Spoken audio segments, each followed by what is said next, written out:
Greetings LEGO fans, my name is Sasha and I'm the Montreal Lego Maniac, and today I'm going to be building T-Rex versus Dino-Mech Battle. This is kit number 75938 and has 716 pieces. And this is another kit that just kind of caught my eye. I was going through the Lego store because you have this giant robot T-Rex, pretty cool. A giant T-Rex minifigure, if you can call it minifigure, I'm not really sure how big it's going to be, and these little baby dinosaurs. So that was all pretty appealing. So I'm looking forward to getting this thing built, so let's get started.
I'm not going to claim to be the most well-versed in the Jurassic Park movies, but there's a lot of elements in this kit that both seem familiar and unfamiliar to me.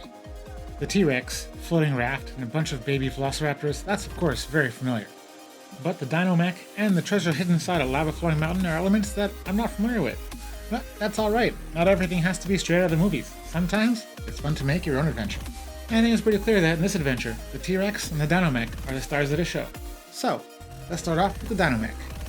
Standing at about 18 centimeters or 7 inches tall, and sporting the classic color scheme and camouflage that we saw in the early Jurassic Park movies, Dino-Mech is looking pretty fierce.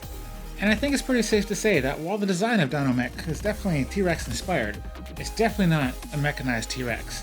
And that's pretty apparent in both the shape of the head, which is much more of a salamander shape than the T-Rex shape, and if you look at these front arms, they're not nearly as small and spindly as the T-Rex arms. They're a little bit longer, they have some actual claws that can open and close to grip things like the scared little guy pretty easily, and that pretty much all reaffirms that it's not a T-Rex mech. And of course, no mech suit is complete without a spot for the pilot.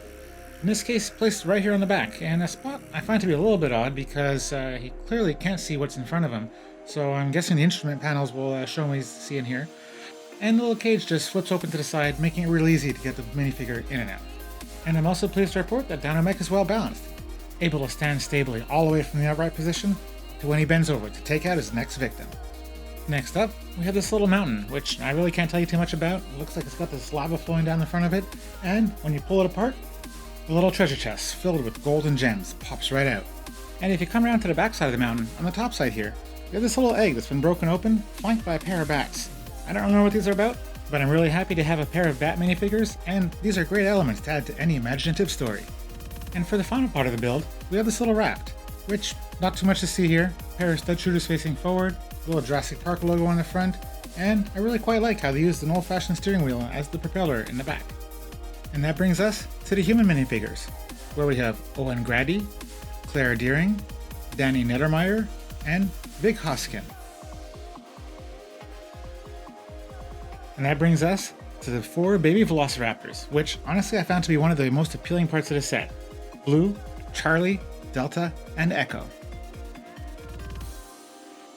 And last, but definitely not least, T-Rex himself, or herself, I don't really know. Doesn't matter, because she's big, she's awesome, she also balances really well through her full range of motion, and if I were to place my bets on which one of these two would win in a fight, I'd definitely put my money on the T-Rex. Because due to the construction, this one holds together really well, and Dino-Mech, little pieces will come flying off long before T-Rex is done with her. And I'm also really liking that they have this little 2x4 stud pattern on the back, making a nice place for attaching whatever accessories your Dino Riders are going to need. I think it's pretty safe to say that this set was designed more for play than display. But that doesn't mean that I'm not finding it with some display appeal, especially with this T-Rex. I mean, it doesn't really look like Lego, but I find it looks pretty great, and especially sitting next to the T-Rex from the Dinosaur Bones exhibit, these two just really go well together. So personally, I'll give this one a pass as a display piece, even though it's just barely squeaking through. But as a playset, there's actually a lot of appeal here. It's really not hard to see how an active imagination can have a lot of fun with this set, battling these 2 big beasts out, going on a treasure hunting adventure, terrorizing the minifigures with these 2 dinosaurs, or whatever else you can think of. As a playset, this one gets top marks for sure.